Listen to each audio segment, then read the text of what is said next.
हाँ बताइए, स्क्रीन पे आ गया है social responsibility towards different yes sir. Groups. देखिए आज का जो हमारा टॉपिक है, हम पढ़ेंगे कि जो बिजनेस होती है उसकी सोशल रेस्पॉन्सिबिलिटी हमने पढ़ ही लिया है कि हर एक बिजनेस की सोशल रेस्पॉन्सिबिलिटीज होती हैं। तो आज हम लोग पढ़ेंगे कि कौन कौन से ग्रुप्स के प्रति इसकी रेस्पॉन्सिबिलिटी होती है। यानी कि देखो, आप ग्रुप्स कौन कौन से, जैसे ओनर हो गया, एम्प्लॉइज हो गए, तो इन सब ग्रुप्स के प्रति क्या क्या इसकी रेस्पॉन्सिबिलिटी होती है। Today we are going to discuss about that. Okay, every business has its responsibility towards various groups. That group may be government of India. Date हो गई मम्मी। हाँ जी, 24। क्या कोई स्टूडेंट ज्वाइन हुआ है बेटा? म्यूट करो पहले, या फिर पूछना है तो बताइए कुछ। हाँ, तो मैं ये कह रहा था social responsibility different different groups के प्रति हैं। सबसे पहले हम बात करेंगे ओनर्स के प्रति। देखिए बिजनेस के अंदर ओनर सबसे इंपॉर्टेंट होता है, क्योंकि उसने बिजनेस में इन्वेस्ट किया होता है। He is the one who has invested lot of money into the business and he has taken lot of risk so as to earn money. therefore it is a responsibility of business to give him lot of things. अब वो क्या क्या business की जिम्मेवारी बनती है, let's discuss. सबसे पहले आता है safety of investment. We all know कि जो ओनर्स होते हैं they are the real people who have invested huge amount of money. तो सबसे पहले बिजनेस की जिम्मेवारी ये बनती है, रिस्पॉन्सिबिलिटी ये बनती है कि उनके जो इन्वेस्टमेंट है ना वो सेफ रखे। तो आप देखोगे इसीलिए जितने भी बिजनेस ऑर्गेनाइजेशन होती हैं वो कोशिश यही होती है कि जितने लोगों ने बिजनेस में पैसा लगाया है उनकी इन्वेस्टमेंट को सेफ रखा जाए। और सबसे ज्यादा इंपॉर्टेंट प्रायोरिटी होनी चाहिए किसी भी बिजनेस की कि जो ओनर का पैसा लगा हुआ है उसको किसी भी तरह से सेफ गार्ड किया जाए, उसके ऊपर कुछ आंच ना आने दिया जाए, कुछ भी ऐसा किया जाए कि बिजनेस प्रॉपरली प्रॉफिट कमाती रहे, तो उसका इन्वेस्टमेंट वो जो है कुछ अर्न करके दे पाएगी बिजनेस उसको। तो ये तो है सबसे पहला पॉइंट कि उसको सेफ्टी देना चाहिए ओनर को। Number 2, adequate return on investment. जो भी उसने इन्वेस्टमेंट लगाया है बिजनेस के ऊपर उसको एडिक्वेट रिटर्न करके देना चाहिए, यानी कि उसकी कमाई होनी चाहिए, ऐसा ना हो कि उसको रिटर्न ही ना मिले। अब जैसे मान लीजिए आपने एक बिजनेस स्टार्ट किया, आपने करोड़ों रुपए उसमें लगा दिए, तो आप बिजनेस की ये जिम्मेवारी है कि आपको बहुत सारा पैसा वो प्रोवाइड करे, कम से कम 20% 30% तो इंटरेस्ट के अगर आप बैंक में जमा करोगे तो आप मान के चलो कि आपको 7 to 8% अगर मिलेगा, अगर आप अच्छे पॉलिसी में लगाते हो, तो कम से कम बिजनेस इतना इससे ज्यादा ही दे आपको। ओवरऑल मेरे कहने का मतलब एडिक्वेट वर्ड इसलिए यूज किया है कि एडिक्वेट रिटर्न प्रोवाइड करे इन्वेस्टमेंट के ऊपर। ये बिजनेस की रेस्पॉन्सिबिलिटी है, हर एक बिजनेस की जिम्मेवारी है। और तीसरा आता है accurate financial information should be provide. लोग फाइनेंशियल इंफॉर्मेशन जो है ना, फाइनेंशियल इंफॉर्मेशन देना चाहिए। अब फाइनेंशियल इंफॉर्मेशन कैसे देंगे? इसको देने के लिए अकाउंट्स प्रिपेयर होते हैं, trading and profit and loss account बनाया जाता है। Trading and profit and loss account आप पढ़ोगे, अकाउंट में पढ़ाऊंगा, थोड़ा सा इसके बारे में बता देता हूँ, और पहले भी हमने थोड़ा बहुत डिस्कस किया हुआ है। ट्रेडिंग अकाउंट से हम क्या निकालते हैं, कौन बच्चा बताएगा? ये पहले भी मैं बता चुका हूँ, हालांकि ये चैप्टर अभी हमने नहीं किया लेकिन मैं थ्योरी में डिस्कस कर चुका हूँ। ट्रेडिंग अकाउंट से क्या निकलता है? अगर हम ट्रेडिंग अकाउंट बनाते हैं बेटा तो क्या कैलकुलेट करते हैं? एनीबडी? नहीं पता किसी को भी? मतलब क्लास को होता हो क्या रहा है? आप लोग पूरा रिवाइज भी नहीं करते। नहीं तो ये तो कोई भी बच्चा बता देगा जिसने एक बार रिवाइज किया हो। चैप्टर 2 1 बेटा ग्रॉस प्रॉफिट निकल। Gross profit. मेरी आवाज आ रही है क्या तमन्ना? एक बार बताना मेरी आवाज आ रही है? Yes sir.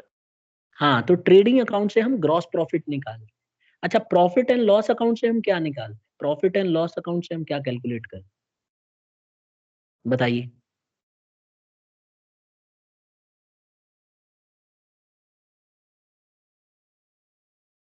बताइए।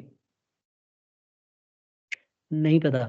देखिए बिजनेस जो होती है ना, बड़ी बड़ी कंपनियां होती हैं, बिजनेस ऑर्गेनाइजेशन जो खास करके सोल प्रोप्राइटर ट्रेडिंग अकाउंट बनाते हैं तो इससे ग्रॉस प्रॉफिट का पता चलता है। इसी तरह से प्रॉफिट एंड लॉस अकाउंट बनाते हैं तो इससे नेट प्रॉफिट का पता चलता है बेटा, नेट प्रॉफिट। और बैलेंस शीट बनाते हैं तो बैलेंस शीट किस लिए बनाया जाता है, कौन बताएगा? ये कुछ भी नहीं बता रहे हो आप लोग तो आज। बैलेंस शीट किस लिए बनाया जाता है? आप बताइए, गलत होगा तो होने दो, एसेट्स लेकिन और लायबिलिटी निकालने के लिए। बिल्कुल सही, एसेट्स और लायबिलिटीज को पता करने के लिए, पता करने के लिए कि हमारे बिजनेस की फाइनेंशियल पोजीशन कैसी है। तो इसको बोलते हैं, ये पोजीशन बताता है बिजनेस। ठीक है। और जो पीएनएल अकाउंट है ना, पीएनएल अकाउंट कई बार हम trading and profit and loss account दोनों एक साथ ही बनाते हैं। तो ये पता करने के लिए बताता है इनकम स्टेटमेंट कि हमारा कितना हमने कमाया। तो बेसिकली ये बना के बिजनेस को और ओनर को बताना चाहिए कि देखिए सर, हमारी बिजनेस ने इतना ग्रॉस प्रॉफिट ऑन किया है, इतना हमारी कंपनी ने नेट प्रॉफिट ऑन किया है, और ये है हमारी फाइनेंशियल पोजीशन यानी कि बैलेंस शीट। इतना हमारे पास एसेट है, इतना हमें लायबिलिटी देना है, इतना पैसा हमारे ऊपर उधार है, और इतना हमारी बिल्डिंग का पैसा लगा हुआ है, इतना हमारा लैंड है। ये सारा चीज जो है बिजनेस को अपने ओनर को बताना होता है। तो देखिए इसीलिए ये लास्ट पॉइंट यही है कि जो तीसरी रेस्पॉन्सिबिलिटी है उसको ये सारी चीजें जो है एक्यूरेट इंफॉर्मेशन देना चाहिए बिजनेस को, ओनर को। ठीक है, इसलिए आप देखोगे जितने भी बड़ी बड़ी बिजनेसेस है, सब बिजनेस ये जो है तीनों अकाउंट बनाती हैं, और बनाने के बाद उसको, बल्कि बड़ी बड़ी जो कंपनियां हैं ये तो इनको तो पब्लिश भी करना पड़ता है अपनी वेबसाइट पे। आप कोई भी कंपनी, जितनी भी बड़ी कंपनी है, साइट पे जाइए और इनकी बैलेंस शीट देखिए, आपको सबकी बैलेंस शीट मिल जाएगी। क्यों? क्योंकि ये इनको अपलोड करना पड़ता है, अपने जितना भी रिकॉर्ड है इस तरह का, they have to upload on their websites and people can go through those website and they can see what is the position of any business. तो वो देखा जा सकता है। तो ये ओनर के प्रति तो हो गई इसकी 3 जिम्मेवारी। कौन कौन सी एक बार रिपीट कर लेते हैं। सबसे पहले जो उसने इन्वेस्टमेंट किया है उसको सेफ्टी पे ध्यान देना चाहिए कि बिजनेस सेफ रखे उसके पैसे को। दूसरा, जो भी उसने इन्वेस्टमेंट किया है उसके ऊपर रिटर्न उसको अच्छा मिल जाए। ठीक है। और तीसरा जो है वो ये है कि उसको हर समय इंफॉर्मेशन प्रॉपर मिलती रहे। इंफॉर्मेशन मिलती रहे कि उसका कितना एसेट है, कितना लायबिलिटी है, कितना प्रॉफिट ऑन किया है, कितना ग्रॉस प्रॉफिट है। ये सारी इंफॉर्मेशन उसको मिल जानी चाहिए। तो ये तो हमने बात कर ली सोशल रेस्पॉन्सिबिलिटी टुवर्ड्स ओनर। कौन बच्चा बताएगा ये 3 रेस्पॉन्सिबिलिटी? जल्दी से बता दो, फिर मैं आगे बढ़ूं।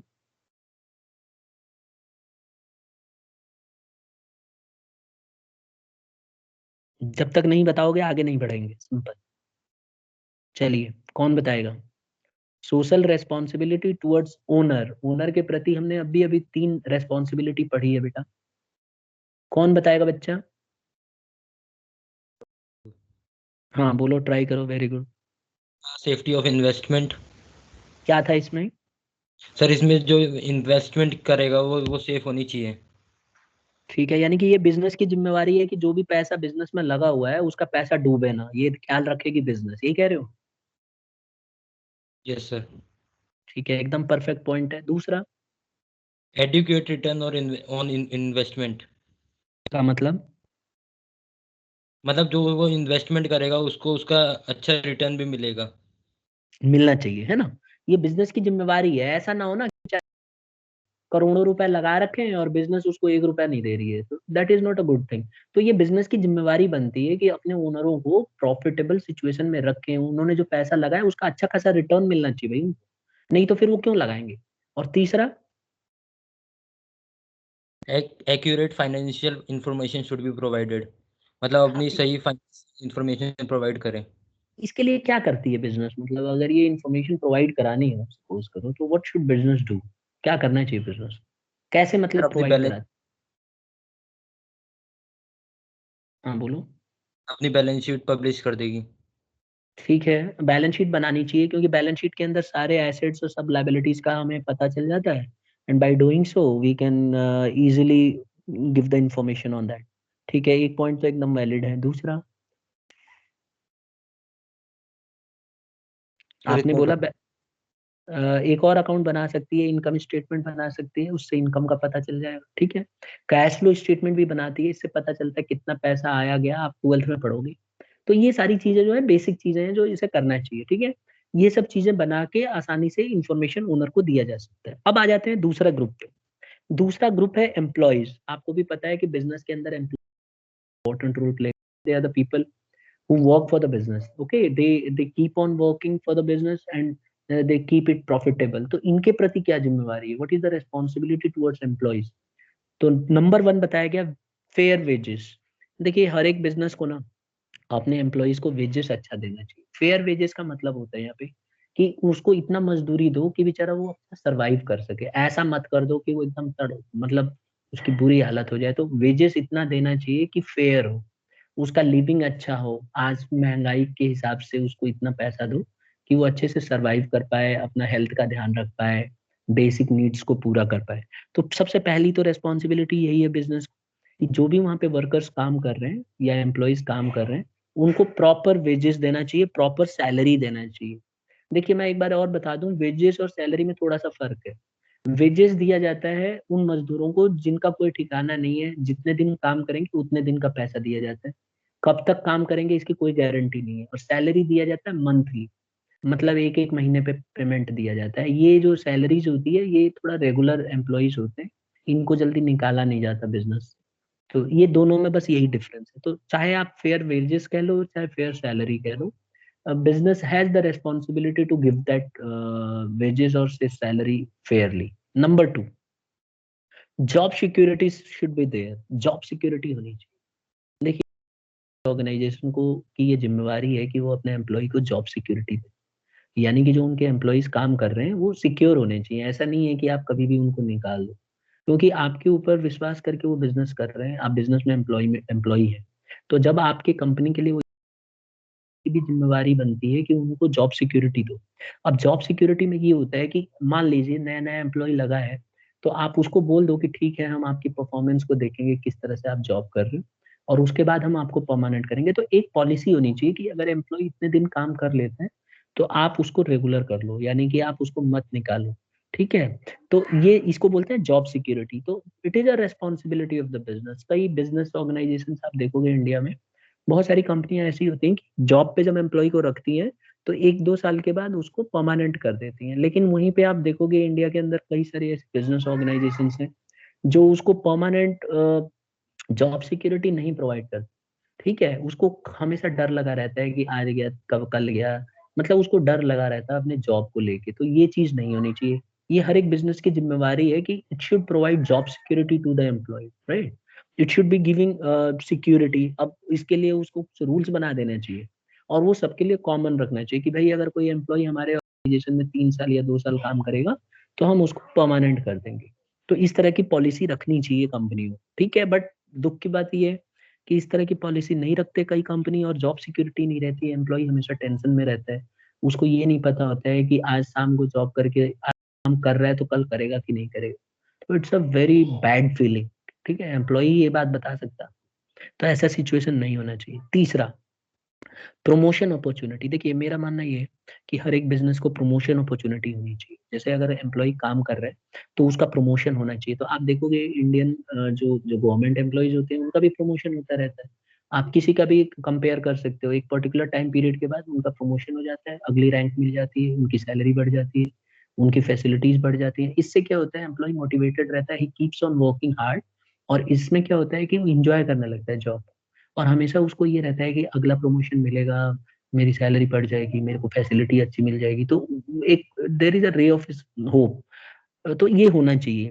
तो promotion opportunity should be given by the companies to their employees. अगर ऐसा नहीं होगा तो एम्प्लॉय भी डिमोरलाइज हो जाएगा and it will not be working properly. फिर आ जाता है इसमें 3 पॉइंट्स में किसी बच्चे को डाउट है तो बताइए मुझे। कोई डाउट नहीं है।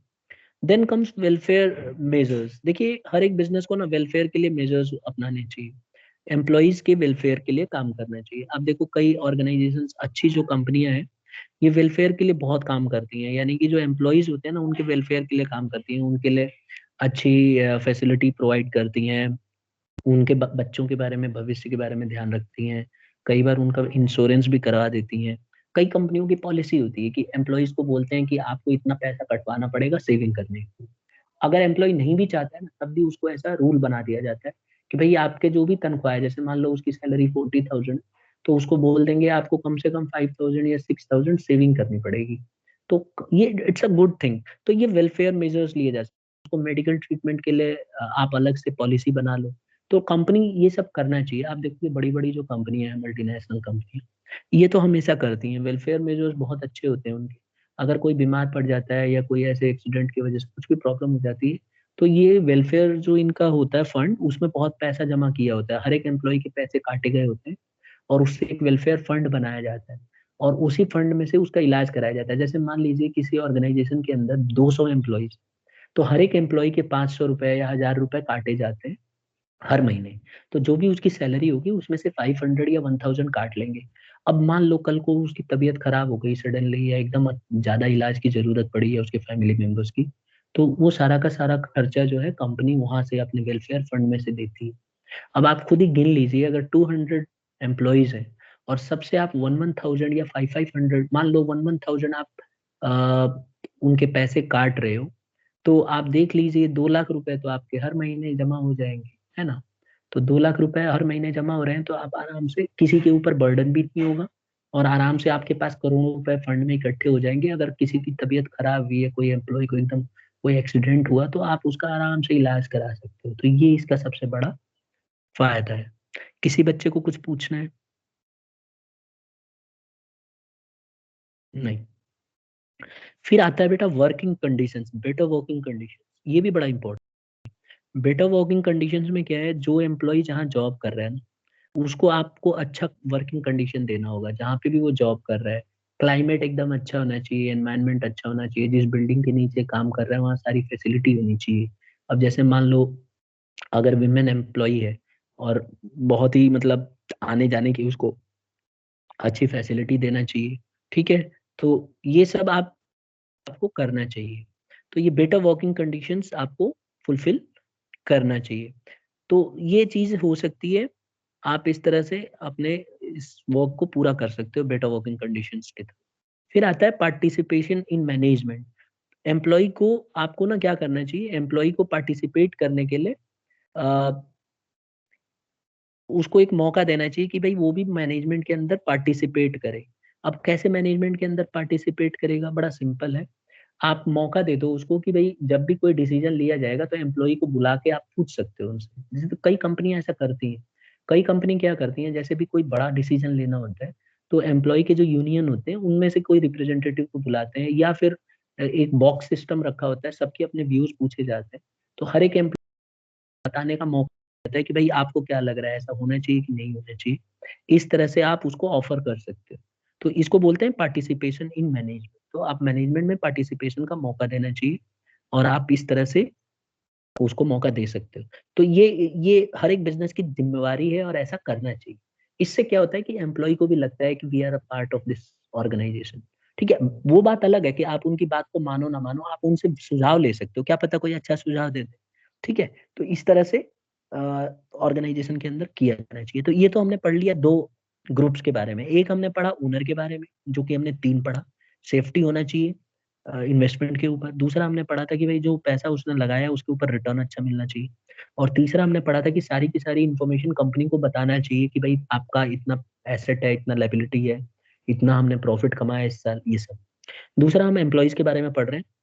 इसमें आप देखोगे बहुत सारे पॉइंट्स हैं। जैसे एक पहला हमने पढ़ा वेजेस, अच्छी तनख्वाह होनी चाहिए इनकी, फेयर होनी चाहिए। दूसरा जॉब सिक्योरिटी, इनका जहाँ पे जॉब कर रहे हैं सिक्योर होना चाहिए, ऐसा ना हो कि आए आराम गए आराम, कभी भी निकाल सकते हैं, ऐसा ना हो सिचुएशन। तीसरा है promotion opportunity, business promotion opportunity देना चाहिए, जहाँ पे उनको प्रमोट करना चाहिए। जैसे 2 साल हो गया तो आपको नया पोस्ट दे दिया, फिर अगले साल एक्सपीरियंस के हिसाब से उसको बढ़ाते जाओ, ऐसा होना चाहिए। चौथा है वेलफेयर मेजर्स, वेलफेयर के लिए मेजर्स होने चाहिए, कि आप उसके वेलफेयर के लिए मेजर्स उठा रहे हो, कि आप उसको मेडिकल ट्रीटमेंट और इस तरह की सुविधाएं दे रहे हो। फिर है बेटर वर्किंग कंडीशन, जहाँ पे वो जॉब कर रहा है वहाँ अच्छा क्लाइमेट हो, अच्छा कंडीशन हो, ठीक है, नेचुरल एकदम ब्यूटी हो और साफ सफाई हो, जिससे कि उसको बीमारियां नहीं। और जैसे मान लो आप देखोगे कई जगह ऐसे होता है ना, क्लाइमेट अच्छा नहीं होता, मान लो कोई केमिकल की कंपनी है, पता चला केमिकल लीक हो गया, सब मारे जाते हैं लोग। तो ये बहुत ही खतरनाक सिचुएशन हो जाती है। तो इसीलिए वर्किंग कंडीशन बहुत अच्छा होना चाहिए। हम आगे पढ़ेंगे इसके बारे में पोल्यूशन वाले टॉपिक। फिर आता है पार्टिसिपेशन इन मैनेजमेंट, मैनेजमेंट के अंदर अच्छा पार्टिसिपेशन होना चाहिए एम्प्लॉइज का। उनसे आप राय लो, उनसे व्यू लो, और तब बात आगे रखो। तीसरा आता है कंज्यूमर्स।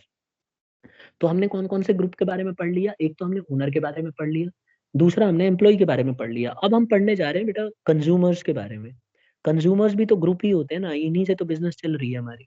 तो हमें हम बिजनेस की क्या जिम्मेवारी है कंज्यूमर्स के प्रति। पहला, रेगुलर सप्लाई ऑफ कमोडिटी। हर एक बिजनेस को कोशिश ये करना चाहिए कि जो भी सब कमोडिटी वो प्रोवाइड कर रही है रेगुलरिटी हो। अब जैसे एग्जांपल के तौर पे डाबर च्यवनप्राश, अब भाई इसमें रेगुलरिटी होनी चाहिए ना। ऐसा नहीं है ना कि 2020 में तो आपने डाबर च्यवनप्राश निकाल दिया और 2021 में कह रहे हो अभी बना नहीं है। तो जो लोग आदी हो गए हैं खाने के च्यवनप्राश को, जो जिनको लग रहा है भयंकर इम्यूनिटी आ रही है हमारे, अब वो अगले बार तो डिमांड करेंगे, अब उनको कहाँ से दोगे। अगर ऐसा नहीं करती है कंपनी तो बहुत ही खराब माना जाता है। ये कंपनी की जिम्मेवारी है कि उसको समय रहते सब कुछ प्रोवाइड किया जाए, रेगुलर सप्लाई हो। ऐसा ना हो कि कंज्यूमर को कभी मिल रहा है कभी नहीं मिल रहा है। पता चला कंज्यूमर गया च्यवनप्राश लेने के लिए, मान लो ये कौन सा है, पतंजलि वाला है, ठीक है। अब पतंजलि का च्यवनप्राश कभी मिल रहा है कभी नहीं मिल रहा है, तो वो फिर क्या करेगा? उसके लिए ठीक नहीं है। तो कंपनी की जिम्मेवारी है कि रेगुलर सप्लाई करो। इसी तरह से मेडिसिन हैं तो उनकी रेगुलर सप्लाई करो, ऐसा ना हो कि रोक दो आप। फिर आता है बेटर क्वालिटी। जो भी आप प्रोडक्ट प्रोवाइड कर रहे हो उसकी क्वालिटी बेहतरीन होनी चाहिए। ये बिजनेस की रिस्पॉन्सिबिलिटी है कंज्यूमर्स के प्रति। तो one of the responsibilities to provide good quality of goods. Consumers को हमेशा अच्छे क्वालिटी का प्रोडक्ट प्रोवाइड करो। कोशिश करो कि प्रोडक्ट में अच्छा इंप्रूवमेंट हो। देखो कोई भी कंपनी कोई भी प्रोडक्ट बनाती है, 100% अच्छा तो नहीं हो सकता वो, कुछ ना कुछ तो कमी रहती है, सबको पता है। तो उसको रिसर्च कर करके उसको इम्प्रूव करने की कोशिश करना चाहिए। इसीलिए आपने देखा होगा हर एक कंपनी इम्प्रूव करने की कोशिश करती है। जैसे अभी आप देख लो मेडिसिन जो आई है, जैसे फाइजर कंपनी ने वैक्सीन किया है, तो अभी उसको बोल रहे हैं 95% इफेक्टिव है। अभी भी तो 100% नहीं है ना। तो ये लोग हमेशा कोशिश करते रहेंगे कि और इसकी एक्यूरेसी अच्छी आए। अब जैसे इंडिया वाली कंपनी है तो वो 60% इफेक्टिव दिखा रहे हैं। तो ठीक है, वो अलग बात है कि स्टेटमेंट गवर्नमेंट का आया कि सबसे बढ़िया दवाइयों में से एक। अरे भाई 60% है तो उतना तो बढ़िया नहीं है जितना तुम लोग गाना गा रहे हो। लेकिन ठीक है, हमने ट्राई किया है, हम उसको और इम्प्रूव करेंगे। बट ये है कि हमें बेटर क्वालिटी प्रोवाइड कराना चाहिए। फिर आता है रीजनेबल प्राइस। देखिए जो प्राइस है वो भी रीजनेबल होनी चाहिए। हर एक कंपनी की ये रिस्पॉन्सिबिलिटी है कि कंज्यूमर्स को जो वो गुड्स दे रहे हैं ना, that should be of reasonable price. Price उसका ज्यादा हाइप नहीं करना चाहिए। प्राइस ऐसा रखो कि वो अफोर्ड कर पाए, कोई भी पर्सन, नॉर्मल आदमी भी खरीद ले उसको। तो ये चीज ध्यान रखना चाहिए। और चौथा आता है avoidance of unfair trade practices. आपको कोई भी अनफेयर ट्रेड प्रैक्टिस नहीं करना चाहिए। इसको आपको अवॉइड करना चाहिए, कोशिश करना चाहिए कि इस तरह की गलती आपसे ना हो। और बिजनेस जो है ना, मतलब उसको प्रॉपर आपको अनफेयर प्रैक्टिसेस को फॉलो नहीं करना चाहिए। ये बिजनेस की जिम्मेवारी है। तो हमने 4 पढ़े, एक बार मैं फिर से याद दिला दूं आपको। पहला हमने पढ़ा था रेगुलर सप्लाई। कंज्यूमर के प्रति हर एक सामान का रेगुलर सप्लाई होते रहना चाहिए। दूसरा, क्वालिटी बहुत बेहतरीन होनी चाहिए, कोशिश करना चाहिए कंपनी को, इसकी जिम्मेवारी है कि क्वालिटी अच्छा दे। तीसरा, प्राइस एकदम सही होना चाहिए, प्राइस ज्यादा चार्ज नहीं करना चाहिए। और चौथा, अनफेयर ट्रेड प्रैक्टिस नहीं करना चाहिए। किसी भी बिजनेस ऑर्गेनाइजेशन को अनफेयर तरीके से, जो बेईमानी जैसे होता है ना, अनफेयर ट्रेड प्रैक्टिस में कई चीज आती है, जैसे वजन कम करके दे दिया, ऐसा नहीं होना चाहिए। अब हम कोई सामान खरीदेंगे तो वजन थोड़ी ना नापेंगे हर एक सामान का। हम ट्रस्ट करते हैं, फेथ करते हैं। तो कंपनी को भी चाहिए कि इस फेथ को मेंटेन करके रखे। अनफेयर, क्योंकि आप देखो अगर हम अच्छे कस्टमर है तो हमें देखना चाहिए। अब जैसे माचिस आप खरीदते हो तो माचिस के अंदर तिल्ली कौन गिनता है? कोई नहीं गिनता जनरली, ठीक है। लेकिन ये कंपनी की भी ड्यूटी है कि उसमें उसको एकदम उतना ही तिल्ली रखना चाहिए जितना उसने बताया, कम ना हो, ठीक है। कई लोग बोलते हैं उसे, यार भाई भाई गिनना चाहिए। अगर कोई अवेयर कस्टमर है तो उसको देखना भी चाहिए। माचिस आप कभी खरीदते हो तो कभी कभार टाइम है तो गिन भी लेना चाहिए कि जितना स्टिक्स उसने बोला है उतने स्टिक्स हैं कि ऐसे कुल्लू बना। तो अगर नहीं है तो आप उसके खिलाफ केस फाइल कर सकते हो, आप कंज्यूमर कोर्ट में जा सकते हो, ठीक है। लेकिन वही बात है कि बिजनेस को भी ये ध्यान रखना चाहिए कि वो ऐसे प्रैक्टिसेस में इन्वॉल्व ही ना हो। तो ये तो हमने पढ़ लिया। अब आ जाते हैं हम सप्लायर्स। चौथा जो ग्रुप होता है स्टूडेंट्स, ये है सप्लायर। सप्लायर कौन होते हैं? जो बिजनेस के अंदर सामान को सप्लाई करते हैं, ठीक है, लेनदार, क्रेडिटर्स। तो सप्लायर वो लोग होते हैं जो सामान बेचते हैं उधार। ये इसमें ये बोला है कि सबसे पहली जो इसकी रेस्पॉन्सिबिलिटी है, बेटर रिलेशनशिप होनी चाहिए, अच्छा रिलेशन होना चाहिए, बेईमानी ना हो आपस में। जैसे मान लो सप्लायर ने आपको सामान बेचा, जैसे ये एक मान लेते हैं ये सप्लायर है और ये बिजनेसमैन। तो सप्लायर ने इसको सामान दिया तो प्रॉपरली इसको कैश पेमेंट होना चाहिए, दोनों के ऊपर फेथ होना चाहिए, अच्छा रिलेशन होना चाहिए। और दूसरा है प्रॉम्प्ट पेमेंट। प्रॉम्प्ट पेमेंट में इमीडिएटली आप उसको पेमेंट करो, ऐसा नहीं है कि उसको लटका के रखो। देखिए जनरली क्या होता है, सप्लायर ने सामान सप्लाई कर दिया, बिजनेस कई बार क्या होती है, बोलती है हम अगले हफ्ते या 4 दिन बाद या कल दे देंगे पेमेंट, और लटका देते हैं पैसा उसको। अब वो बेचारा चक्कर काटता रहता है। तो ये बिजनेस की रिस्पॉन्सिबिलिटी है कि आप उसको इमीडिएट पेमेंट करो। जैसे ही once he has supplied goods, it is a responsibility of business to just give him prompt payment. Okay, the payment should be paid immediately once the goods are delivered. तो ये चीज ध्यान रखना चाहिए business को। तो ये इसके दो ही जिम्मेवारी हैं मेन। नेक्स्ट आता है गवर्नमेंट एंड कम्युनिटी। देखिए सोशल रिस्पॉन्सिबिलिटी गवर्नमेंट के प्रति भी होती है और कम्युनिटी के प्रति भी होती है बिजनेसेस की। क्या? Number 1, lawful business. देखिए हर एक कंपनी को लॉफुल बिजनेस करना चाहिए, यानी कि इलीगल बिजनेस तो बिल्कुल भी नहीं करना चाहिए। जो भी रूल्स बना रखे हैं गवर्नमेंट ऑफ इंडिया ने, business should follow those rules. Okay, it should deal with lawful businesses. It should not involved in unfair trade practices. तो हमेशा lawful business करना चाहिए। ये गवर्नमेंट के प्रति रेस्पॉन्सिबिलिटी है बिजनेस की। हाँ, अगर ऐसा नहीं करोगे तो फिर वही आपके ऊपर पेनल्टी लगेगी, गवर्नमेंट की नोटिस में आएगा, तो आपके ऊपर केस फाइल होगी, कोर्ट में केस चलेगा, ठीक है? और बाद में फिर आपको पैसा भी देना पड़ेगा, जेल भी जाना पड़ सकता है। अभी देखो, आज आज का न्यूज़ देखना ज़रा, सहारा कंपनी के ऊपर पढ़ना गूगल पे। सहारा कंपनी के ऊपर चार्जेस लगे हुए हैं फ्रॉड करने के, उन्होंने घरों में घपला किया था, आपने सुना होगा गुड़गाँव में। सहारा कंपनी के पहले क्रिकेटर्स को ये लोग एडवर्टाइज़मेंट कराते थे, क्रिकेटर्स। सहारा के बैट, मतलब सहारा का पूरा पूरा इन्होंने पूरा टीम को ही ले रखा था, उनको रहने का, जाने आने का किराया सब संभालते थे यही लोग। अभी क्या है, गलत केस में फंसे हुए हैं। तो इन्होंने इलीगल काम किया, अनलॉफुल बिजनेस किया, इसीलिए आज इनकी ये हालत है।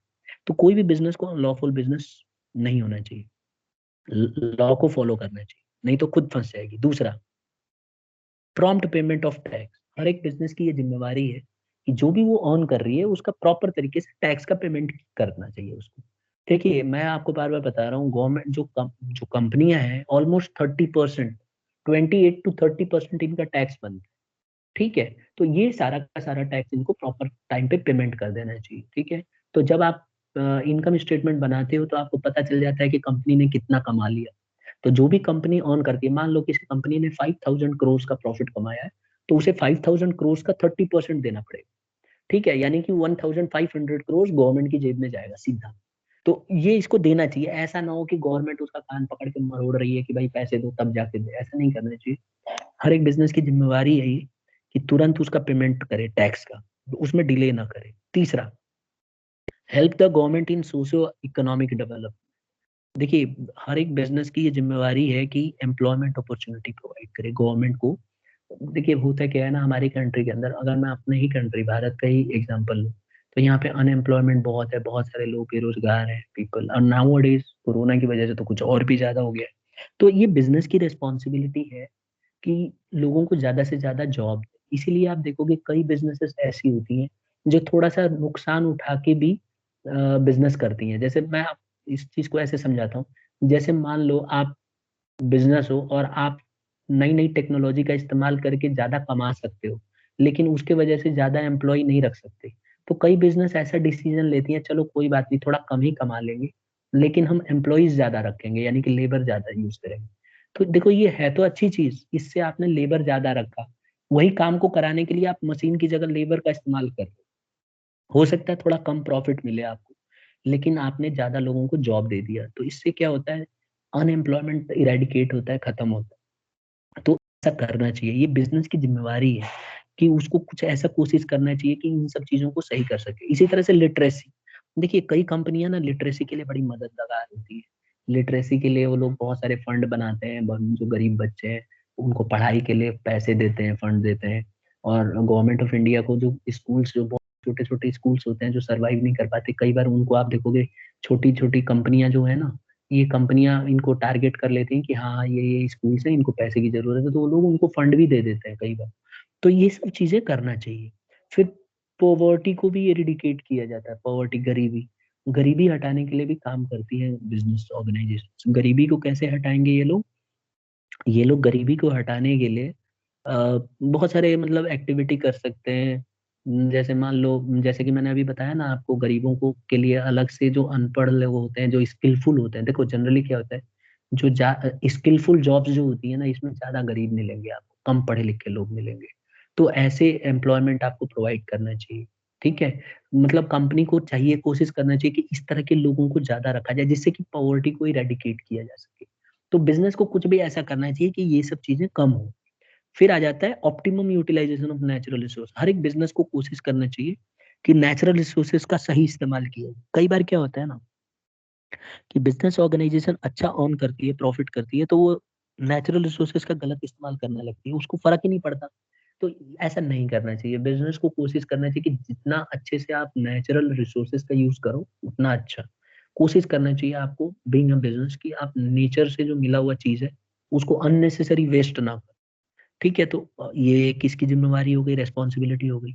फिर एक और आता है concentrate in safety and welfare of the people. देखो हम कम्युनिटी के लिए पढ़ रहे हैं, कम्युनिटी के लिए इसकी जिम्मेवारी है कि सेफ्टी और वेलफेयर देना चाहिए लोगों को, क्योंकि इससे क्या होता है, कम्युनिटी अच्छी होती है। अब देखो अमेरिका में क्या अच्छी बात है, अमेरिका में देखो जितनी वहां पे बिजनेस ऑर्गेनाइजेशंस बहुत है। अगर आप आज क्लास ओवर होने के बाद जब भी आपकी ऑनलाइन क्लासेस खत्म हो जाए, खाली आप इतना चेक करना कि अमेरिका में टॉप 10 कंपनीज वर्ल्ड में कितनी है, कौन कौन से देश की है, तो आपको कम से कम 70 to 80% अमेरिका की कंपनियां मिल जाएंगी। तो अब आप ये देखो, अगर कंपनियां सब रेस्पॉन्सिबिलिटी लेती हैं तो इसीलिए तो वहाँ के नागरिक बहुत ज्यादा अच्छा स्टैंडर्ड ऑफ लिविंग है उनका, क्योंकि वो कम्युनिटी के लिए अच्छा काम करती है, इतना सारा पैसा कमाती है तो कम्युनिटी के लिए भी फेवर में आती है, वो आसपास अपनी एरिया सुधार के रखती हैं, इससे लोगों का भी फायदा होता है। तो ये चीजें कंपनियों को करना चाहिए। और लास्ट मुझे जो सबसे इंपॉर्टेंट लगता है आज की डेट में, control pollution as far as, हर एक कंपनी को कोशिश करना चाहिए कि जितना ज्यादा पोल्यूशन को कंट्रोल किया जा सके इनको कोशिश करना चाहिए और कंट्रोल करना चाहिए। आजकल इतना ज्यादा पोल्यूशन हो गया है, स्टूडेंट्स की कंपनियां क्या करती हैं, अपना प्रोडक्ट को प्रोड्यूस करती हैं, कमाती हैं, लेकिन पोल्यूशन भी खूब फैला रही हैं। तो इनको कोशिश करना चाहिए कि कम से कम पोल्यूशन फैले। हाँ, इसके लिए इनको अलग अलग टेक्नोलॉजी है आजकल, वो इक्विपमेंट्स होते हैं, इनको इंस्टॉल करना चाहिए, लेकिन आप देखोगे बहुत सारी कंपनियां नहीं करती। जो छोटी मोटी कंपनियां कई बार ये सोचती हैं, नजरअंदाज करती हैं, चलो ऑफिशियल्स जो होते हैं ना, गवर्नमेंट ऑफिसर्स होते हैं, इनको पैसे खिला के घूस वूस भी दे देती हैं और किसी भी तरह से काम चलाती हैं अपना प्रॉफिट कमाने के लिए। तो ये चीज नहीं होना चाहिए, ये बिजनेस को खुद ही ये अपनी रेस्पॉन्सिबिलिटी मान के और ये सब फ्रॉड नहीं करना चाहिए, उसमें इन्वॉल्व नहीं होना चाहिए। तो स्टूडेंट्स आज हमने ये 5 ग्रुप पढ़े। पहले हमने ओनर का पढ़ा, फिर हमने एम्प्लॉयज के बारे में पढ़ा कि एम्प्लॉय के प्रति क्या रिस्पॉन्सिबिलिटी है, फिर कंज्यूमर्स के प्रति क्या रिस्पॉन्सिबिलिटी है, ये भी हमने पढ़ लिया। फिर हमने सप्लायर में 2 रिस्पॉन्सिबिलिटी थी, वो भी पढ़ा कि अच्छा रिलेशन बना के रखना चाहिए और प्रॉम्प्ट पेमेंट दे देना चाहिए। फिर अभी अभी हमने गवर्नमेंट और कम्युनिटी का भी पढ़ा कि भाई टाइम पे टैक्स दे दो, एम्प्लॉयमेंट दो, पॉवर्टी को हटाओ, ठीक है, वेलफेयर का ध्यान रखो। तो ये हम सब पढ़ चुके, पोल्यूशन खत्म करो, तो ये कम्युनिटी की मदद हो जाएगी। तो इसमें किसी बच्चे को दिक्कत है? इतने 5 पॉइंट में एक बच्चा हाँ या ना बोलो, जिससे कि मुझे पता चले कि सुनाई दे रहा है कि नहीं दे रहा है। बेटा सुनाई दे रहा है, पहले तो यही बता दो मुझे। Yes sir. ठीक है, Yes, sir. कुछ डाउट? हाँ, कुछ डाउट है बेटा, पूछ कुछ, कोई भी पॉइंट। No. चलिए तो आगे बढ़ते हैं हम लोग। तो ये तो थे इंटरेस्टेड ग्रुप्स ऑफ बिजनेस, ठीक है, ये इंटरेस्ट ग्रुप्स हैं जो बिजनेस की इनके प्रति जिम्मेवारी बनती है। अब हम पढ़ेंगे बिजनेस एंड एनवायरनमेंट प्रोटेक्शन। देखिए हर एक बिजनेस को ना एनवायरनमेंट को प्रोटेक्ट करने के लिए उसकी जिम्मेवारियां हैं। अब आप ये देख लो, आसपास के लोगों की जो हेल्थ है डिपेंड करती है कि उनका आसपास का एनवायरनमेंट कैसा है। जैसा हमारे आसपास का एनवायरनमेंट होगा वैसे ही हमारी हेल्थ रहेगी। अब दिल्ली में देख लो, दिल्ली में अभी मैं अभी इस समय की अगर बताऊं तो 380 से ज्यादा AQI लेवल चल रहा है, एयर क्वालिटी इंडेक्स। अब बताओ 380 तो बहुत ही हजार्डस है, हमारे हेल्थ के लिए बहुत खराब है। एक तरह से हम लोग यूं समझ लो पूरे दिन में 6-7 सिगरेट पी रहे हैं, इतना नुकसान करता है, जितना सिगरेट कर रहा है उतना हमें कर रहा है। तो हम लोग स्मोकर नहीं है, तब भी हम लोग चेन स्मोकर बन गए दिल्ली में रह के। क्यों? क्योंकि हमारे लंग्स वंग्स में पूरा जाके डस्ट बैठ रहा है और धुआं बैठ रहा है। तो ये इसमें बोला गया है कि हर एक कंट्री के अंदर लोगों की जो आसपास का एनवायरनमेंट है वो अगर अच्छा नहीं रहेगा तो वो लोग अच्छे से सरवाइव नहीं करेंगे, उनको तरह तरह की बीमारियां होंगी, किसी को कैंसर होगा, कोई कुछ होगा। तो इसीलिए जो rapid industrialisation and growing traffic है cost a great damage to the environment. अब आपको मैं इसलिए ये पिक्चर रखा है यहाँ पे, ये देखो इंडस्ट्री है। अब हालत देखो जरा, ऊपर देखो सिचुएशन कितना मतलब गंदा है, पूरा का पूरा जो है धुआं उड़ रहा है और पूरा एनवायरनमेंट को खराब करेगा। तो आसपास के जो लोग होंगे, जब हवा चलेगी तो उनके घर के पास से होके जाएगी, तो छोटे छोटे बच्चे, बूढ़े, सबको इफेक्ट करेगी, नई नई बीमारियां होंगी और उससे क्या है वो डैमेज होगा उनको। तो इसमें यही बताया कि pollution is the injection of harmful substances into the environment. Basically क्या होता है, ये जो आप धुआं देख रहे हो इसमें केमिकल्स भी उड़ते हैं इंडस्ट्री से, तो ये सब जाता है और जाके हमारे को पोल्यूट करता है, हमारे घरों के आसपास से गुजरता है और एक पूरा सराउंडिंग में पूरा फैल जाता है। और ये क्या करता है, हमारे एनवायरनमेंट को नुकसान पहुंचाता है। तो इससे क्या होता है, ये चेंज कर देता है फिजिकल, केमिकल, है ना, and biological characteristics of air. तो पानी भी खराब होता है, एयर भी खराब होता है, लैंड भी खराब होता है। इसके वजह से क्या होता है, अब आप देखो जो भी केमिकल उड़ रहा है जब बारिश होती है तो बारिश से आके नीचे जमीन पे गिर जाता है, जमीन से गिरता है तो हम सब्जियां उगाते हैं तो हमारी सब्जी भी खराब होती है। अब आप ये देख लो ना, गाँव में जाते हो तो गाँव की सब्जी खाओ और यहाँ दिल्ली की सब्जी खा लेना, आपको तुरंत पता चल जाएगा दोनों में फर्क। वो एकदम ताजी होती है और उसका टेस्ट अलग होता है। और यहाँ वाला खाओगे कितना भी अच्छे से बना लो, कितना भी अच्छा बावर्ची ले आ दो, घटिया ही बनाएगा वो, ये बात की गारंटी मैं दे रहा हूँ। क्योंकि सब्जी अच्छी नहीं रहेगी, कहाँ से बना लेगा। तो यहाँ पे क्या प्रॉब्लम है कि हमें पोल्यूशन के ऊपर कंट्रोल रखना होगा। हमें कुछ कुछ भी ऐसे तरीके अपनाने होंगे बिजनेस को कि ये पोल्यूशन कंट्रोल हो। ठीक है। अब देखो इसके कॉजेज क्या है, किस वजह से हमारा पोल्यूशन फैल रहा है एनवायरनमेंट के अंदर। टाइप्स ऑफ एनवायरनमेंट पोल्यूशन क्या है, ये आप सब 7वीं 8वीं 9वीं क्लास में पढ़ चुके हो, लेकिन फिर भी मैं एक बार जल्दी जल्दी इसको बता दूं, हमारे सिलेबस में बताइए। सबसे पहले एयर पोल्यूशन। भाई पोल्यूशन सबको पता है, it is a contamination of air by the accumulation of harmful toxic substances which will create a serious health problem. ये क्या है, हवा में गैसेस मिल जाती हैं, टॉक्सिक केमिकल्स होते हैं जो इंडस्ट्री से उड़ते हैं, और बाइक्स चलती हैं, मोटरसाइकिल और कार, और इन सब से जो उड़ता है ना ये सब्सटेंस, ये हवा में फैलता है और इसके बाद हमारी हेल्थ को नुकसान करता है सीधा, डायरेक्टली। मॉन्यूमेंट्स भी खराब होते हैं, देखिए यहाँ मॉन्यूमेंट्स है। मॉन्यूमेंट्स कैसे खराब होते हैं, मॉन्यूमेंट्स होते हैं ताजमहल। अब देखो ताजमहल भाई साहब की तो ये खराब कर चुका है। आप देखो कहाँ पे है ये ताजमहल, कहाँ पे है, आगरा में खूब सारी फैक्ट्री है, तो वहां पे पोल्यूशन हो रखा है एयर का, तो काला पड़ जाता है ताजमहल। ठीक है, अब कितना भी संगमरमर का बना दो, पोल्यूशन होगा तो भाई उस पर तो चिपकेगा केमिकल जाके, तो उसको सफाई करनी पड़ती है। अब मॉन्यूमेंट्स की सबसे बड़ी प्रॉब्लम क्या है ना स्टूडेंट्स, कि मॉन्यूमेंट्स को आप धो नहीं सकते, नहीं तो ताजमहल को रोज नहला दे। अगर आप मॉन्यूमेंट्स को धो दोगे, साफ सफाई केमिकल से कर दोगे, तो फिर उसको जीरो मिलेगा, वो कोई वो मॉन्यूमेंट मानेगा ही, माना ही नहीं जाएगा रूल के अकॉर्डिंग। तो इस पे आप देखोगे चिकनी मिट्टी लगाते हैं, मुल्तानी मिट्टी लगा के इसको साफ किया जाता है। नेचुरल चीज का आपको इस्तेमाल करना पड़ेगा सफाई करने के लिए। ऐसा नहीं है कि ले जाके विम से एकदम रगड़ दो या उसको ग्रेनाइट एकदम करवा दो, ऐसा करते करते के साथ ही जीरो हो जाएगा। तो मॉन्यूमेंट्स को डैमेज करता है एयर। दूसरा आता है वाटर पोल्यूशन, ये भी आपको पता है, ये सीन देखा ही होगा आप लोगों ने, हरिद्वार गए होगे तो water is said to be polluted when it is when it is changed in the quality, when there is a change in the quality as a result of waste disposal। थोड़ा सा गलत लिखा गया वहां पे, other human activity so that it becomes less suitable for drinking। भाई कुछ नहीं, पानी खराब हो जाता है, पीने लायक रहता नहीं है। गंगा नदी का पानी देख लो, अब इंडिया में लोग वही जो पूजा वूजा करते हैं उसी में फेंकते रहते हैं अपने वेस्ट, जो इंडस्ट्री के जो पोल्यूटेड जो केमिकल्स है सब उसमें बहला देते हैं, अब बहवा देते हैं उसमें। अब ये चीजों को कम किया गया, अभी गवर्नमेंट ऑफ इंडिया ने इसको एक स्कीम चलाई गंगा नदी को साफ करने की। वो तो अच्छा है कि कोरोना आ गया तो पूरा अपने आप ही साफ हो गया, न्यूज में आपने सुना होगा, गंगा नदी में 1 रुपए का कॉइन डाल दो ना तो वो भी दिखने लग जा रहा था बीच में। अब ये लोगों ने फिर से गंदगी फैलाना शुरू किया है। अब आप ट्रेन गिर जाएगी ना उसमें तो ट्रेन नहीं मिलेगी फिर वापस, ऐसी हालत कर देंगे ये लोग, दिखेगी ही नहीं। ठीक है, इंडिया में आप देखो ना, एक बार क्या हुआ, कोलकाता में ट्रक गिर गया था एक, और वो ट्रक ही नहीं मिला भाई साहब, ढूंढते रह गए उसको, 6 महीने हो गए, ट्रक का पता ही नहीं चला कहाँ गया। तो ये हालत है। इतना पोल्यूशन नहीं होना चाहिए। तो वाटर पोल्यूशन ऐसे कर रखा है कि इसमें कुछ पता ही नहीं चलता है, सूटेबल ही नहीं है ड्रिंकिंग के लिए। अब हमारे दिल्ली में देख लो, यमुना नदी है, आपने कई बार यमुना पार गए होगे तो आपने देखा होगा, अगर वो साफ रहेगी तो वही तो पानी हमारे सप्लाई के लिए आता है, तो साफ रहेगा तो हमारे हेल्थ के लिए अच्छा रहेगा, पोल्यूटेंट वाटर नहीं रहेगा। और गंगा नदी या यमुना नदी का जो पानी है उसमें ऑक्सीजन की मात्रा भी अच्छी होती है, तो अगर हम उसको साफ रखेंगे तो ओवरऑल हेल्थ हमारा अच्छा रहेगा। तीसरा आता है सॉयल पोल्यूशन।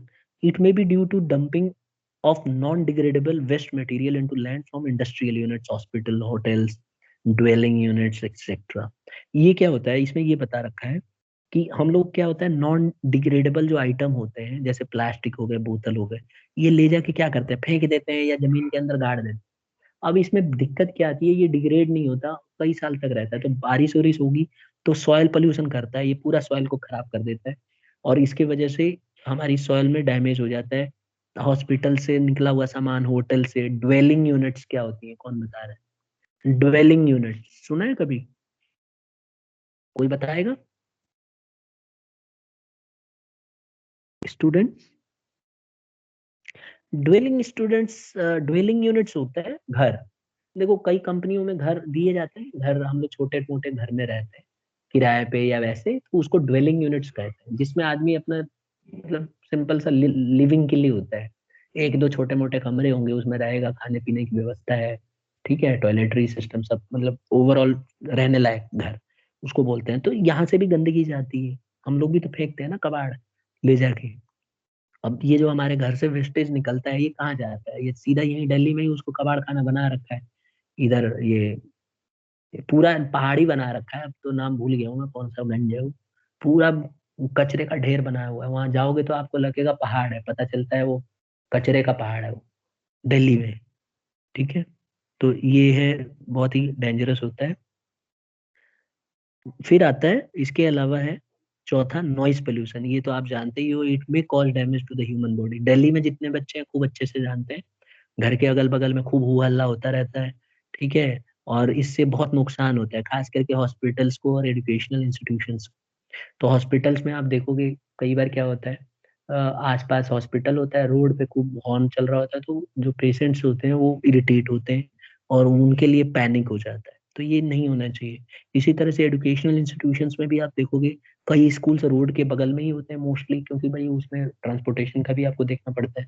तो वहां से आसपास जाने वाले लोग अगर बार बार हॉर्न बजाते रहेंगे तो स्टूडेंट्स की पढ़ाई में डिस्टरबेंस होती है। ठीक है, पता चला सीबीएसई का एग्जाम चल रहा है और कोई बड़े स्टाइल से पपरावट से बाइक का वो साइलेंसर ओपन करके फुल स्पीड में लेके जाएगा, तो उसमें खूब आवाज आएगी, उसको बड़ा आनंद आता है, मजा आता है भाई, क्योंकि वो एडुकेटेड ही इतना है, कम पढ़ा लिखा है, तो उसको क्या पता, वो तो खुश होता है कि भाई मैं सबको परेशान करके खुश हो रहा हूँ।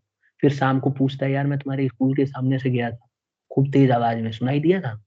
तो उनको बड़ा मजा आता है इस तरह से। ये साउंड पोल्यूशन है। इससे क्या होता है, नॉइस पोल्यूशन होता है। ये ऐसा नहीं करना चाहिए। आप देखोगे यहाँ बाइक में भी क्या करते हैं कई बच्चे, साइलेंसर हटवा के मॉडिफाई करा देते हैं, खास करके बुलेट में।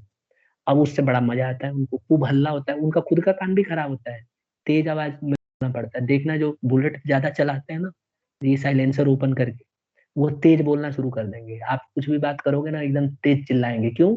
उनका कान खराब हो चुका है, उनको धीरे से आवाज सुनाई नहीं देगी, क्योंकि वो खुद ही चिल्लाने शोर में रहे हैं, तो कहाँ से सुनाई देगा उनको।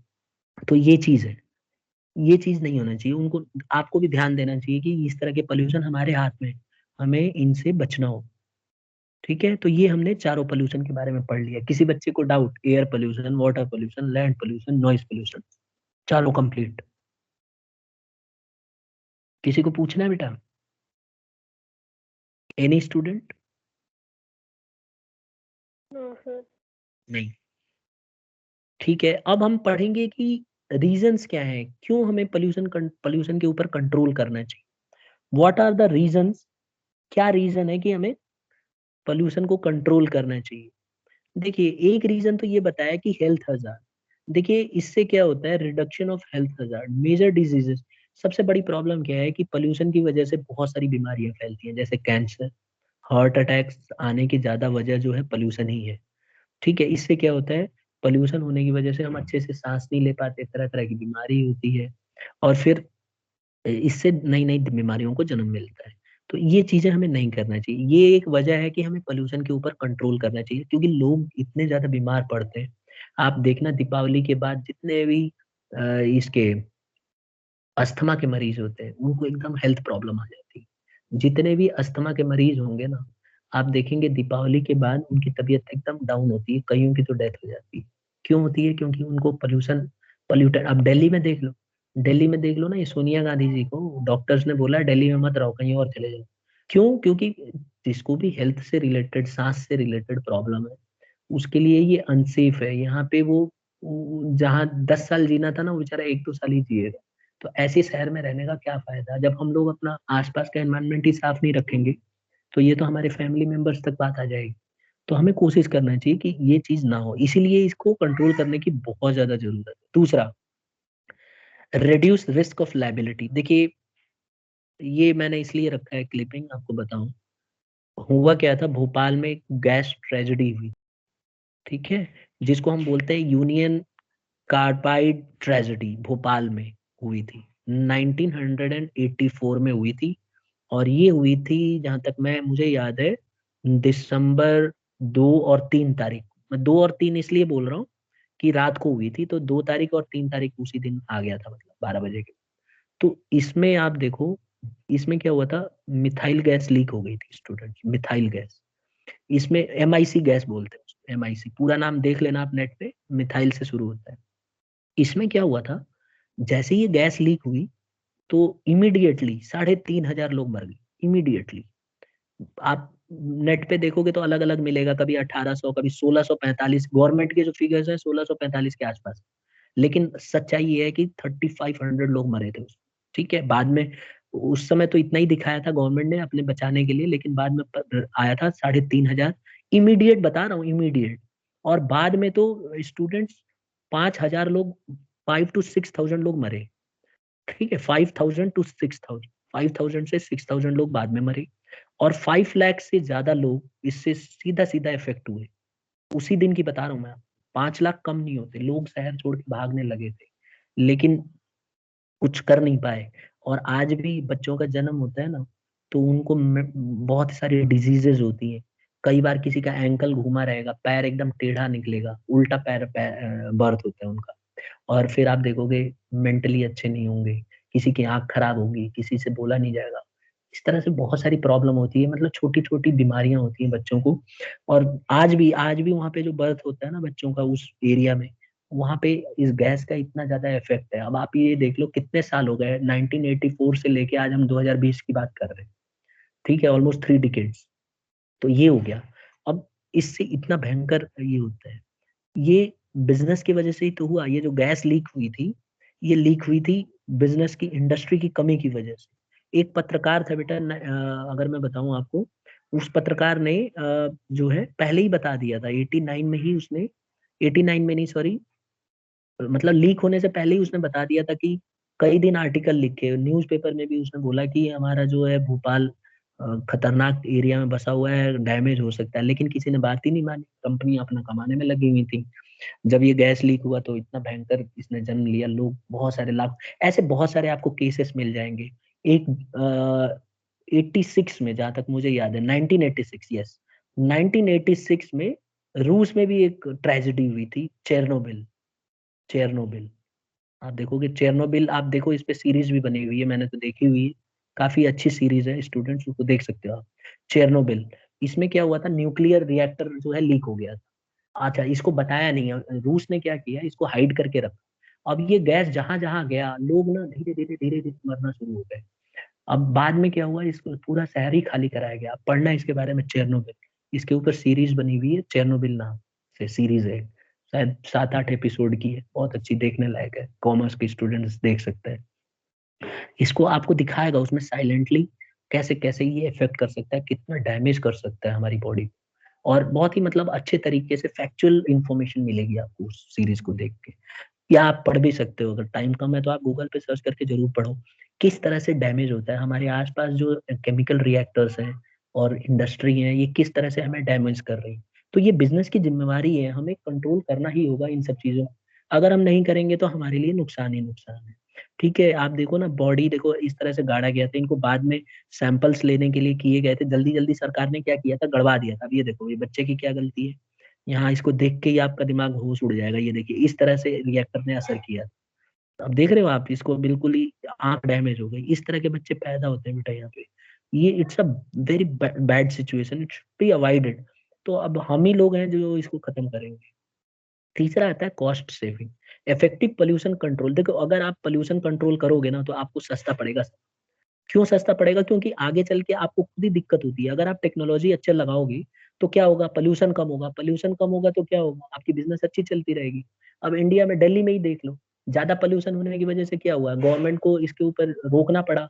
अभी क्या है, जो है घर बनाने में रुकावट, एक एक हफ्ते के लिए ये ऑड इवन नंबर की गाड़ियां, इससे क्या होता है, बिजनेस इफेक्ट हो रही है। जो लोग जॉब करते हैं वो लोगों को एम्प्लॉयमेंट से रिलेटेड प्रॉब्लम होती है, कंपनी रोज खोलने से मना कर देती है गवर्नमेंट, तो ओवरऑल आप ही का नुकसान है। तो इसीलिए बिजनेस को कोशिश करना चाहिए कि पोल्यूशन के ऊपर कंट्रोल करे, जिससे कि कॉस्ट इफेक्टिव आए। पब्लिक इमेज, अगर आप पोल्यूशन को कंट्रोल करोगे तो पब्लिक पे आपकी इमेज भी बहुत बढ़िया बनेगी, लोग आपसे सेटिस्फाई होंगे, एक अच्छा इमेज जाएगा भाई लोगों के मन में कि ये कंपनी बहुत बढ़िया है, और आप मतलब एक अच्छा इमेज लोगों के मन में क्रिएट कर पाओगे। अच्छा, दूसरा सोशल बेनिफिट्स भी बहुत है। अगर क्लियर विजिबिलिटी होगी, साफ दिखेगा, है ना, क्लीन बिल्डिंग, साफ सफाई रहेंगी। अब आप ये देख लो, हम लोग क्या है, डिस्टेम्पर करा लेते हैं, या आप देखो बाहर जो है आप पेंटिंग वेंटिंग करवा लो घर के बाहर, और 1 साल के बाद ऐसा लगता है एकदम काला सा हो जाएगा, मतलब शेडिंग आ जाती है उसको। क्यों आती है? पॉल्यूशन इतना है। घर में देख लेना, दिल्ली के घरों को देख लेना, कितना चमकता है। गंदा तो होगा ही, जब आप केमिकल पूरा उड़ रहा है, बारिश होती है तो घर पे आके गिर जाता है, फिर काला सा हो जाएगा। तो अगर आप ऐसे रखोगे तो मॉन्यूमेंट्स प्योर लगेंगे। अब ये देखो एकदम फर्स्ट क्लास लग रहा है, अभी अच्छा लग रहा है। अभी ये हो सकता है कि वही क्ले जो मैं बोल रहा था ना, इसे लिपाई पुताई करा के कराया हो, बाद में एकदम खराब हो जाता है, ये भी सांवला सा हो जाता है। तो ये थे हमारे पोल्यूशन के, हमें क्यों हमें कंट्रोल करना चाहिए। ठीक है, तो आज का टॉपिक इतना ही रहेगा। अगला टॉपिक थोड़ा सा बचा है, वो हम डिस्कस कर लेंगे। और कोई भी डाउट होता है तो आप उसको पूछ सकते हो। कोई डाउट है पीछे जो हमने पढ़ा बेटा? किसी भी बच्चे को कोई भी डाउट है? ठीक है, तो बस आज इतना ही करते हैं। अब अगली क्लास में हम आगे करेंगे। इसके नोट्स आप प्रॉपरली बना लीजिएगा, और जितना जितना मैं ये पीडीएफ भेज दूंगा, इसका थोड़ा और आगे भी है, तो वो मत लिखना। जितना मैंने आज पढ़ा है उतना ही आप कर लेना कवर। ठीक है, अब लीव कर सकते हैं।